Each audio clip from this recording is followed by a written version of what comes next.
तो बच्चों हम पढ़ रहे थे क्लास 12 फिजिक्स, जिसमें हमारा चैप्टर चल रहा था इलेक्ट्रोमैग्नेटिक इंडक्शन। तो आज हम इसकी एनसीईआरटी एक्सरसाइज करते हैं। इससे रिलेटेड हम एग्जांपल कर चुके हैं 6.8 तक, 6.9 तक कर चुके हैं हम एग्जांपल इससे रिलेटेड। आज हम इसके कुछ क्वेश्चन करेंगे एनसीईआरटी के एक्सरसाइज के। उसमें हम आज क्वेश्चन देखते हैं 6.3। हम इस वीडियो में एक ही क्वेश्चन करेंगे जो है 6.3। बहुत अच्छा क्वेश्चन है, बहुत अच्छा न्यूमेरिकल है, इसको समझेंगे और आपके कुछ कॉन्सेप्ट भी क्या होंगे, क्लियर होंगे। मैंने आपको पहले ही बोला, जब भी हम कोई सॉल्यूशन करते हैं ना, कोई भी हमने न्यूमेरिकल करा, तो सबसे पहले क्या करना है, उससे रिलेटेड आपको जो भी डेरिवेशन है या जो भी फॉर्मूला है पहले उसको आप देखो। या फिर अगर कोई डेरिवेशन से रिलेटेड क्वेश्चन आया तो पहले आप उसकी डेरिवेशन करो, फिर उसका न्यूमेरिकल करो। तो आपको क्या होगा, डेरिवेशन वाला पार्ट भी एकदम क्लियर हो जाएगा और जो ये न्यूमेरिकल है ये भी क्लियर हो जाएंगे। तो हम स्टार्ट करते हैं इस न्यूमेरिकल को। A long solenoid with 15 turns per centimetre has a small loop of area 2 centimetre square placed inside the solenoid. देखो हमारे पास एक सोलेनॉइड है। पहले हमारे पास क्या है, एक सोलेनॉइड है, ठीक है। एक सोलेनॉइड बनाते हैं इस तरीके से, ऐसे करके हमारे पास क्या है, एक सोलेनॉइड। सोलेनॉइड होगा तो इसके अंदर जो मैग्नेटिक फील्ड होगा वो कैसे होगा, मैग्नेटिक फील्ड लाइन ऐसे होंगी, सीधा parallel parallel magnetic field line इसके बीच में आपको देखने को मिलेंगी। सोलेनॉइड की मैग्नेटिक फील्ड लाइन इसी तरीके की होती है। जब सोलेनॉइड में करंट फ्लो हो रही होती है, शर्त भी यही है कि सोलेनॉइड में करंट जानी चाहिए। करंट होगी तभी तो उसमें मैग्नेटिक फील्ड जनरेट होगी, क्योंकि करंट कैरिंग कंडक्टर क्या करता है, मैग्नेटिक फील्ड जनरेट करता है। ऐसा किसने बताया था हमें, ऑस्टर्ड ने बताया था। जब हमने मैग्नेटोस्टैटिक्स स्टार्ट की होगी, वहाँ ऑस्टर्ड का एक्सपेरिमेंट था सबसे पहले, तो वहाँ यही चीज़ सीखी थी हमने। अब यहाँ पे ये सोलेनॉइड है, सोलेनॉइड के अंदर मैंने मैग्नेटिक फील्ड लाइन दिखा दी आपको, पैरेलल मैग्नेटिक फील्ड लाइन होती है, क्योंकि सोलेनॉइड के जो अंदर होता है वो मैग्नेटिक फील्ड क्या होता है, यूनिफॉर्म होता है, ठीक। और मैंने बोला मैग्नेटिक फील्ड तभी जनरेट होगा जब वहां पे करंट फ्लो हो रही होगी। कहने का मतलब क्या है, इस सोलेनॉइड में क्या है, करंट फ्लो हो रही है, ठीक है। अब इस सोलेनॉइड जो है इसमें क्या है, 15 टन पर सेंटीमीटर। तो यहाँ पे जो नंबर ऑफ टन्स है आपके पास, नंबर ऑफ टन्स वो कितने हो गए, सब यहाँ पे पहले नोट डाउन कर लेते हैं। 15 टन्स हैं, वो भी पर सेंटीमीटर में कितने, 15 टन है। तो पर सेंटीमीटर 15 टन है, तो पर मीटर कितने टन होंगे ये देख लेते हैं। देखो ये इसके कहने का मतलब ये ना कुछ इस तरीके से, देखो पर सेंटीमीटर का मतलब समझ, तो सेंटीमीटर का इनवर्स, यानी कि अब हम जैसे ही इसको पर मीटर में बदलेंगे ना, तो 100 से क्या कर देंगे, हम इसे मल्टीप्लाई कर देंगे, तो ये हो जाएगा पर मीटर। क्यों, क्योंकि देखो एक सेंटीमीटर, यहाँ पे क्या बोला, 15 टन पर सेंटीमीटर। कहने का मतलब क्या है उसके उसके कहने का मतलब है एक सेंटीमीटर में है 15 टन, और हमें बताने हैं पर मीटर में कितने टन है, ठीक। तो पर मीटर का मतलब क्या हो गया, एक मीटर में कितने टन है, एक मीटर का मतलब कितना हो गया, 100 सेंटीमीटर। तो जब एक सेंटीमीटर में 15 टन है, तो 100 सेंटीमीटर में कितने टन हो जाएंगे, इसे 100 से मल्टीप्लाई कर देंगे इस तरीके से, तो हमें पता लग जाएगा कि पर मीटर कितने टन है। तो कितने हो गए ये, 1500 पर मीटर।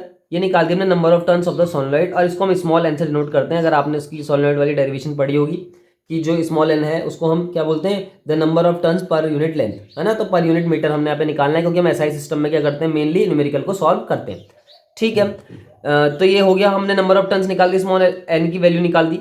आगे बोल रहा है वो स्मॉल लूप पर सेंटीमीटर, जो इसमें टन है, हैज अ स्मॉल लूप, इसमें एक स्मॉल लूप है, एरिया जिसका 2 सेंटीमीटर स्क्वायर है। तो एरिया भी लिख लेते हैं 2 सेंटीमीटर स्क्वायर। अब ठीक है भाई, 2 सेंटीमीटर स्क्वायर का क्या मतलब है, देखो 2 सेंटीमीटर मल्टीप्लाई सेंटीमीटर, 2 सेंटीमीटर है इसका मतलब। तो 1 सेंटीमीटर को अगर मीटर में चेंज करेंगे तो 10⁻⁻2 से मल्टीप्लाई करेंगे। इस वाले सेंटीमीटर को भी मीटर में चेंज करेंगे तो किससे मल्टीप्लाई करेंगे, 10⁻²। यहाँ पे भी मीटर लगा दो, यहाँ पे भी मीटर लगा दो, तो ये हो गया 2 इंटू 10⁻⁻4 मीटर का स्क्वायर। तो एरिया भी हम यहाँ पे इस तरीके से निकाल चुके हैं, एरिया इस लूप का। आप देखो एक लूप है ना, लूप रखा है इसके अंदर, किसके, सोलेनॉइड के अंदर एक लूप रखा हुआ है। Place inside the solenoid normal to the axis, बोला जो इसका एक्सिस है ना, इसके एक्सिस के क्या रखा है, नॉर्मल रखा है। तो एक्सिस क्या होती है, ये होती है सोलेनॉइड की, ये एक्सिस है। देखो ये मेन जो जनरल एक्सिस होगी सोलेनॉइड की क्या होगी, जो बीच में से जाने वाली लाइन होगी, ये इसकी क्या होगी, ये एक्सिस होगी। तो एक्सिस के नॉर्मल रखा है, मतलब ये लूप इस तरीके से रखा है, देखो इस तरीके से ये लूप रखा है यहाँ, ठीक होगी बात। तो एक्सिस के क्या है, ये लूप क्या है, नॉर्मल हो गया इस तरीके से। लूप मैंने बोला ये एक्सिस के नॉर्मल है, मतलब ये यहाँ से इसके अंदर जा रहा है। ये जो मैंने यहाँ से ये बनाया फिगर, ये जो लाइन है ये क्या है, इसके अंदर जाएगी, इस लाइन के अंदर, और इसके नीचे से निकल के आएगी इस तरीके से, ठीक हो गई बात। तो ये बन गया एक लूप जो है इस मैग्नेटिक फील्ड के क्या हो गया, परपेंडिकुलर हो गया, ऐसा बोल दिया इसने, ठीक है। तो ठीक है आगे चलते हैं। If the current carried by the solenoid changes steadily from 2 ampere to 4 ampere in 0.1 second. तो वो बोला जो यहाँ पे करंट का चेंज दे रखा कि 2 एम्पियर से 4 एम्पियर जाता है 0.1 सेकंड में। तो ऐसा कंसिडर कर लो ना, देखो ये डी/dt कर लो इसे। देखो डी/dt का मतलब समझो di/dt, या फिर इसको आप ऐसे भी लिख सकते हैं, कहीं पे डी नहीं लिखा होता तो डेल्टा आई लिखा होगा, डेल्टा I/ΔT, मतलब the rate of change of current. तो rate of change of current निकालते हैं, देखो यहाँ पे। तो करंट पहले इनिशियल करंट कितनी है, 4 है, फाइनल करंट कितनी है, 4 है, मतलब इनिशियल कितनी हो गई, 2 हो गई, अपॉन ΔT कितना टाइम लिया करंट ने चेंज होने में, 0.1 सेकंड। तो हो जाएगा 2/0.1 और 0.1 का मतलब क्या है, 0.1 का मतलब है 10⁻⁻1, और ये 10⁻⁻1 जैसे आएगा ये ऊपर आएगा, ये 10⁻+1 हो जाएगा। कहने का मतलब क्या आ जाएगा आंसर, 20 आ जाएगा, di/dt। अब di/dt बोलो चाहे डेल्टा I/Δt बोलो, ठीक है। तो ये निकाल दिया हमने rate of change of current, ठीक है। तो करंट मतलब एम्पियर है ना, इसका यूनिट भी देंगे एम्पियर पर टाइम का मतलब हो गया सेकंड। तो हमने निकाल दिया rate of change of current यानी कि 20 एम्पियर पर सेकंड हमारे पास निकल के आ गया। तो स्मॉल एन की वैल्यू निकाल दी, यहाँ पे हमने एरिया निकाल दिया, यहाँ पे हमने di/dt निकाल दिया, तीन चीजें हम यहाँ पे कैलकुलेट कर चुके हैं अभी तक।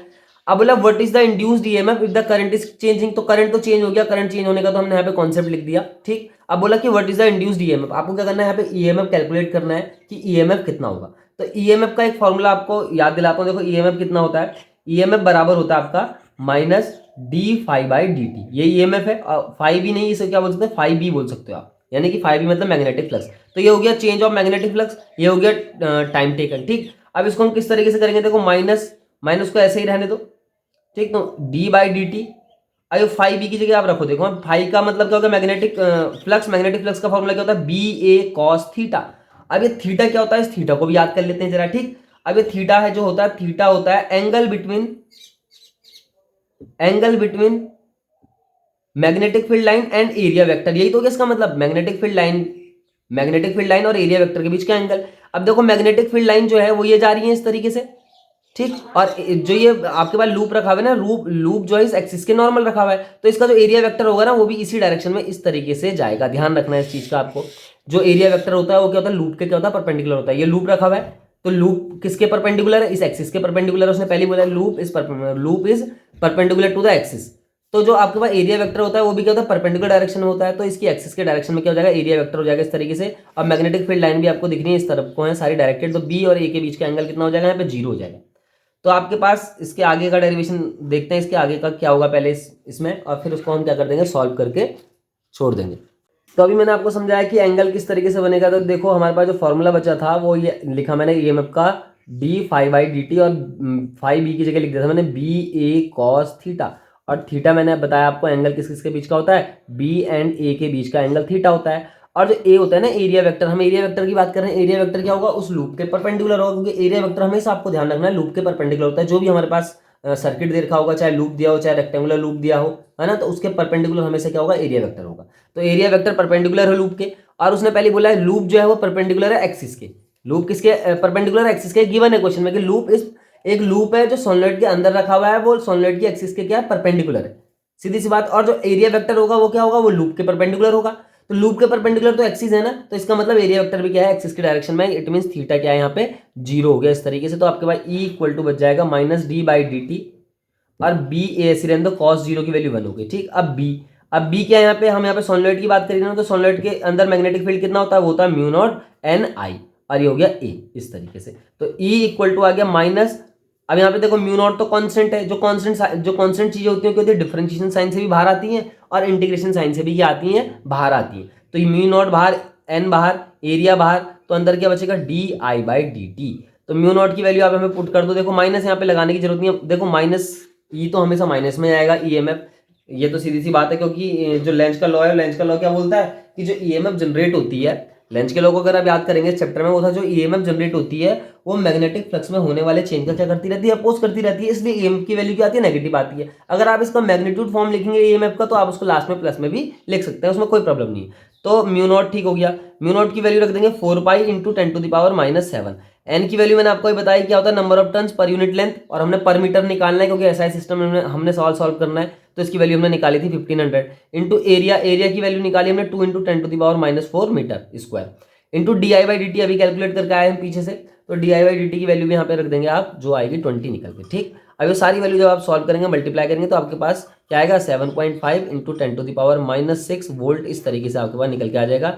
E equal to -7.5 × 10⁻6 volt. और ईएमएफ को हम क्या लेंगे, हम इसको मॉड में लेंगे, इसका जो है माइनस वाला वैल्यू हम यहाँ पे नहीं लेंगे। तो इस तरीके से आपके पास ईएमएफ निकल के आ जाएगी, कितनी ईएमएफ जनरेट हुई उस लूप में जो मैग्नेटिक फील्ड के अंदर रखी हुई, यानी कि जो सोलेनॉइड के अंदर रखी थी। हमारे पास सोलेनॉइड थी एक, सोलेनॉइड के अंदर हमने लूप रखी थी उसकी एक्सिस के परपेंडिकुलर, तो उस लूप में मैग्नेटिक फील्ड में रखने के कारण इतनी क्या होगी, ईएमएफ जनरेट हो जाएगी। तो ये था आपका क्या है, क्वेश्चन नंबर 6.3 एनसीईआरटी की एक्सरसाइज का, तो बहुत इंपॉर्टेंट एग्जाम क्वेश्चन है, आपको समझना है कैसे कैसे एक स्टेप करके हमने इसे सॉल्व करा। ठीक है, बहुत इंपॉर्टेंट आपके लिए न्यूमेरिकल रहने वाला है। अब हम करते हैं 6.4, देखो स्टार्ट करते हैं इसको।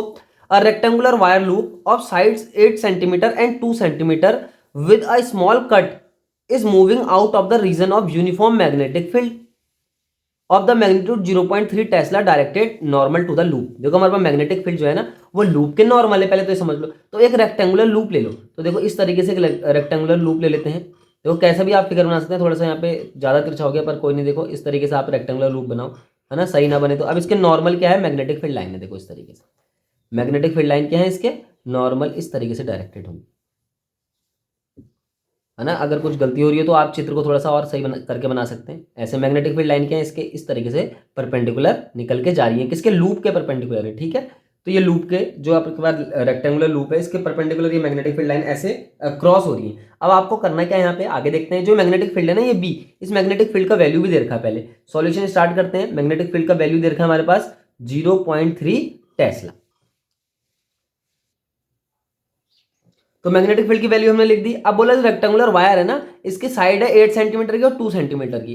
तो आपके पास ये 8 सेंटीमीटर की ये वाली लेंथ मान लो, इसको मान लो 2 सेंटीमीटर की। देखो आपको क्या करना है, यहाँ पे फिगर थोड़ा सा अगर गड़बड़ बना है तो आपको थोड़ा सा ही कर देना है। ये वाली जो इसकी ब्रेथ है वो कितनी होगी, 2 सेंटीमीटर की, और लेंथ होगी इसकी 8 सेंटीमीटर की। और मैग्नेटिक फील्ड में रखा हुआ है 0.3 टेस्ला की, और मैग्नेटिक फील्ड क्या है, इस लूप के परपेंडिकुलर है। और मैंने आपको पहले बताया था, अगर एरिया वेक्टर की बात करते हैं, यहाँ पे तो एरिया वेक्टर अभी दिया नहीं है, अगर एरिया वेक्टर की बात करेंगे, एरिया वेक्टर क्या होता है, वो भी लूप के क्या होता है, परपेंडिकुलर होता है। तो देखो मैग्नेटिक फील्ड लूप के परपेंडिकुलर है और एरिया वेक्टर भी लूप के परपेंडिकुलर होगा, यानी कि एरिया वेक्टर की बात करें तो वो ऐसे मैग्नेटिक फील्ड के डायरेक्शन में आएगा। मैंने क्या बोला, देखो एरिया वेक्टर जो होता है ना किसी भी लूप का, चाहे सर्कुलर लूप हो चाहे रेक्टेंगुलर लूप हो, इससे लास्ट वाला न्यूमेरिकल जो हमने करा था 6.3, उसमें मैंने आपको बोला था कि एरिया वेक्टर जो होता है वो क्या होगा, लूप के परपेंडिकुलर होगा। और लूप के परपेंडिकुलर हम खींच देंगे तो क्या आएगा, लूप का परपेंडिकुलर मैग्नेटिक फील्ड ही आएगा, क्योंकि यहाँ पे उसने बोला है कि मैग्नेटिक फील्ड क्या है, लूप के परपेंडिकुलर है। यानी कि एरिया वेक्टर और बी का जो है डायरेक्शन यहाँ पे एक ही आपको देखने को मिलेगा। ठीक है, अब आगे पढ़ते हैं। Directed normal to the loop, ठीक है, ये तो आपने बता दिया उसने। A rectangular wire loop of sides 8 centimetre 2 centimetre with a small cut. अच्छा इसमें स्मॉल कट भी है, देखो कट तो हमने यहाँ पे लिया नहीं, यहाँ पे इस तरीके से कट है, मतलब इसमें ना ये बीच वाला पार्ट नहीं है इसका, समझ लो ना, इतना है बस, ये इतना पार्ट है और ये बीच वाला पार्ट नहीं है, इसको रब कर देंगे यहाँ से। ठीक है, तो इतना ही यहाँ पे क्या है, आपके पास रेक्टेंगुलर लूप है जिसमें ये कट है इस तरीके से। तो कट भी हो गया। Small cut is moving out of the region of uniform magnetic field of the magnitude 0.3 tesla directed normal to the loop. तो इस तरीके से हमने फिगर बना दिया यहाँ पे। What is the EMF develop across the cut, इस कट के अक्रॉस कितना ईएमएफ डेवलप होगा if the velocity of loop is 1 centimetre per second in the direction normal to the longer side and normal to the shorter side of the loop. इस तरीके से इसने इसको लिखा है। तो ठीक है, स्टार्ट कर लेते हैं इसको। तो सबसे पहले उसने यहाँ पे वेलोसिटी दे रखा, वेलोसिटी भी लिख लो, v इक्वल टू हो गया 1 सेंटीमीटर पर सेकंड, है ना। अब सेंटीमीटर को हमें मीटर में बदलना पड़ेगा, क्योंकि एसआई सिस्टम में हमेशा हम फिजिक्स के ज्यादातर न्यूमेरिकल एसआई सिस्टम में सॉल्व करते हैं। एसआई सिस्टम हमेशा आपको क्या करना है, एक ही सिस्टम में सॉल्व करना है, तो SI system is the best, उसी को आप सॉल्व करते चलो। तो 1 सेंटीमीटर पर सेकंड है, इसको मीटर में चेंज करने के लिए क्या करेंगे, 100 से डिवाइड कर देंगे, क्योंकि 1 सेंटीमीटर में कितने 1 सेंटीमीटर है ना, 1 सेंटीमीटर में कितने मीटर होंगे, 1/100 मीटर। देखो अगर आप बात करें 1 सेंटीमीटर में कितने मीटर होंगे, 1/100 मीटर। बिकॉज ऐसा क्यों बोल रहा हूं मैं, क्योंकि 1 मीटर में 100 सेंटीमीटर होते हैं।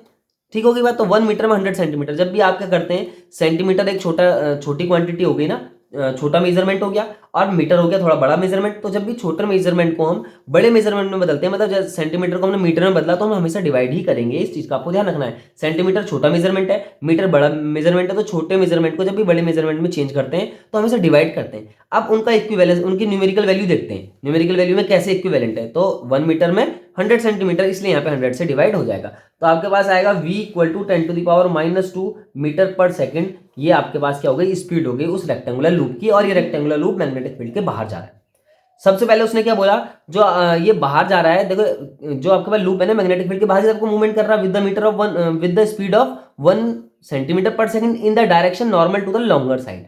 सबसे पहले क्या है वो क्या है, लॉन्गर साइड के क्या है, परपेंडिकुलर है। क्या परपेंडिकुलर, लॉन्गर साइड के वेलोसिटी की वो बात कर रहा है। ठीक होगी बात, उसको भी देख लेते हैं।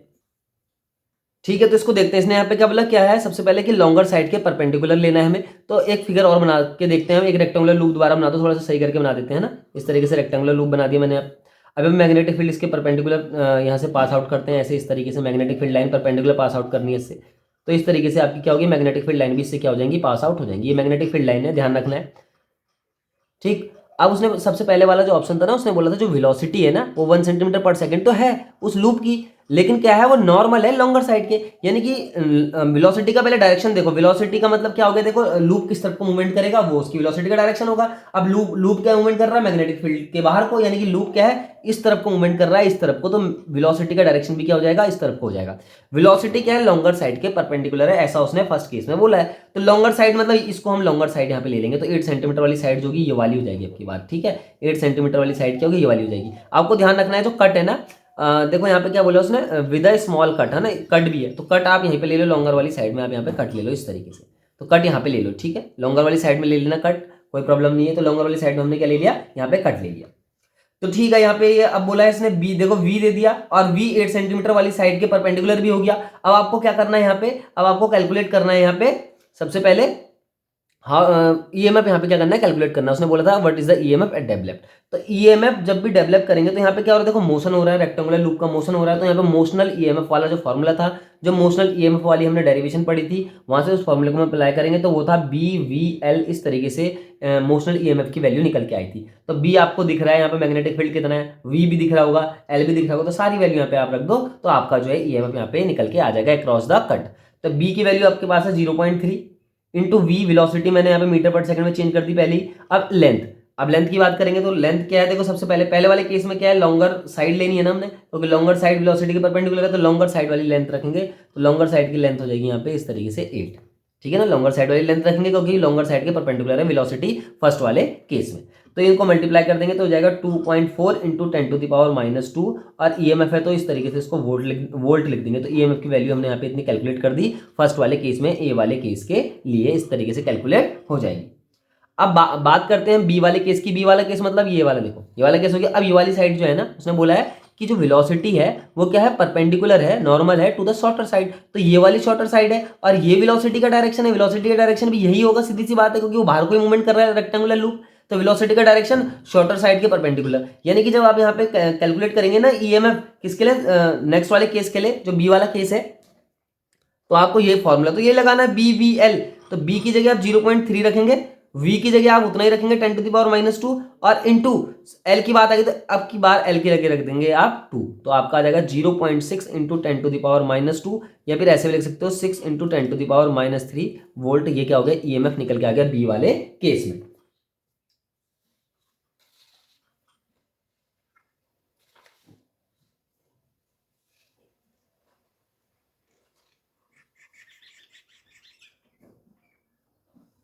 अभी देखो हमने यहाँ पे क्या करा है, थोड़ा सा मिस्टेक करा है। मिस्टेक क्या करा है उसको थोड़ा रेक्टिफाई करते हैं। देखो यहाँ पे लेंथ थी ना, लेंथ यहाँ पे क्या है सेंटीमीटर में दे रखी है, तो सेंटीमीटर में तो कभी मैंने आपको बोला करना नहीं है, ऐसा ही सिस्टम में सॉल्व करेंगे तो 10⁻⁻2 से इस लेंथ को मैंने मल्टीप्लाई कर दिया। इस लेंथ 8 सेंटीमीटर थी, इसको 10⁻⁻2 से मल्टीप्लाई करेंगे। मल्टीप्लाई क्यों करा, क्योंकि हमें यहाँ पे सेंटीमीटर को मीटर में बदलना है। रिमेंबर सेंटीमीटर में नहीं होना चाहिए हमारे पास, हम बात कर रहे हैं एसआई सिस्टम की। एसआई सिस्टम मतलब वो सिमिलर होता है एमकेएस सिस्टम के। एमकेएस सिस्टम का मतलब क्या हो गया, देखो मीटर, किलोग्राम और सेकंड में आपको मेजरमेंट का क्या करना है, मेजरमेंट करना है, ठीक होगी बात। तो इस तरीके से 10⁻⁻4 हो जाएगा और यहाँ पे 10⁻⁻ क्या हो जाएगा 5 हो जाएगा, क्योंकि यहाँ पे भी 2 इंटू 10⁻⁻2 आएगा फिर, क्योंकि इसे भी मीटर में बदलना पड़ेगा इस वाली साइड को भी। तो आपके पास इस तरीके से ईएमएफ की दोनों वैल्यू कैलकुलेट हो चुकी है। अब उसने बोला है, आगे पढ़ते हैं, for how long does the induced voltage last in each case. बोला ये जो इंड्यूस वोल्टेज है कितने टाइम के लिए इंड्यूस रहेगा, या फिर वो ऐसा बोल रहा है कि जो आपके पास रेक्टेंगुलर लूप है वो इस मैग्नेटिक फील्ड से कितनी देर में बाहर आ जाएगा। तो पहला वाला केस देखते हैं। देखो पहले वाले केस के लिए मैंने आपको ये फिगर बताया ए वाले के लिए, क्योंकि इसमें जो आपके पास लॉन्गर साइड है वो वेलोसिटी के परपेंडिकुलर है। तो उसने बोला है, क्या बोला है उसने, कि ये कितनी देर में बाहर आ जाएगा रेक्टेंगुलर लूप इससे, या फिर इसके अंदर जो ईएमएफ जनरेट होगी वो कितनी देर तक होगी। तो ईएमएफ इसके अंदर तभी तक जनरेट होगी जब तक ये मैग्नेटिक फील्ड के अंदर मूवमेंट करता रहेगा। जैसे मैग्नेटिक फील्ड के बाहर आ गया तो इसका क्या होगा, ईएमएफ जनरेशन भी इसका क्या हो जाएगा, खत्म हो जाएगा। तो देखते हैं कितनी देर में बाहर आएगा ये वाले केस में। देखो ये वाली जो साइड है, पहले इस वाली साइड को नोटिस करते हैं, 2 सेंटीमीटर की, क्योंकि ये ऐसे जो लूप है ना ये इस तरफ को मूवमेंट करते हुए ऐसे मैग्नेटिक फील्ड से बाहर निकल जाएगा, इस तरफ को मूवमेंट करते हुए। तो ये वाली साइड कितनी है, 2 सेंटीमीटर की, इसको ध्यान दो। और स्पीड कितनी देर की, देखो ध्यान से देखो, स्पीड भी देर की थी 1 सेंटीमीटर पर सेकेंड। स्पीड कितनी थी हमारे पास, 1 सेंटीमीटर पर सेकेंड। तो स्पीड की बात करते हैं, स्पीड कितनी थी 1 सेंटीमीटर पर सेकंड। तो 1 सेंटीमीटर पर सेकंड स्पीड है, और पहले वाले केस की बात कर रहे हैं, ए वाले केस की, ये रेक्टेंगुलर लूप कितनी देर में बाहर आएगा। तो 1 सेंटीमीटर पर सेकंड का मतलब समझ रहे हो कि 1 सेकंड में वो 1 सेंटीमीटर की डिस्टेंस बाहर निकल जाएगी उसकी। तो 1 सेंटीमीटर मतलब इतना बाहर निकल जाएगा 1 सेकंड में। तो 2 सेकंड में देखो ये पूरा 2 सेंटीमीटर क्या होगा, बाहर निकल जाएगा। तो फर्स्ट वाले केस में जो टाइम टेकन होगा ना, उसको आप लास्ट में आंसर उसका ये भी लिख सकते हैं कि टाइम टेकन इज 2 सेकंड, है ना, 2 सेकंड। यहाँ पे जो उसने टाइम के बारे में बात करी, हाउ लॉन्ग, ये टाइम के बारे में बात कर रहा। बी वाले केस में इस तरीके का होगा, 8 सेंटीमीटर की साइड ये होगी, ये वाली साइड बाहर निकलेगी मैग्नेटिक फील्ड से। तो देखो सीधी सी बात है कि 1 सेकंड में कितने सेंटीमीटर बाहर निकल ली है, एक सेकंड में कितने सेंटीमीटर बाहर निकली, पर सेकंड में 1 सेंटीमीटर बाहर निकल ली। तो 8 सेंटीमीटर कितने सेकंड में निकलेगी, 8 सेकंड में। तो सेकंड वाला जो केस है ना, उसका जो आंसर होगा वो कितना हो जाएगा आपके पास, 8 सेकंड इस तरीके से निकल के आ जाएगा। तो बी वाले केस के लिए जो आपको टाइम की बात करिए 8 सेकंड, और फर्स्ट वाले केस के लिए जो टाइम की बात करिए वो 2 सेकंड होगा। तो इस तरीके से न्यूमेरिकल था, अच्छा न्यूमेरिकल था। इस न्यूमेरिकल को आपको अच्छे समझना है और सॉल्व करना है। आपको ध्यान देना है कि यहाँ पे क्या है, मोशनल ईएमएफ की बात कर रहे हैं। वो कैसे पता चला, क्योंकि हमारे पास रेक्टेंगुलर जो लूप दिया था ना उसने, वो मैग्नेटिक फील्ड में मूवमेंट कर रहा था। तो जब भी मूवमेंट की बात आएगी तो आपको मोशनल ईएमएफ वाले फॉर्मूले को देखना है और मोशनल ईएमएफ वाले फॉर्मूले को क्या करना है, वहां पे अप्लाई करना है। Thank you.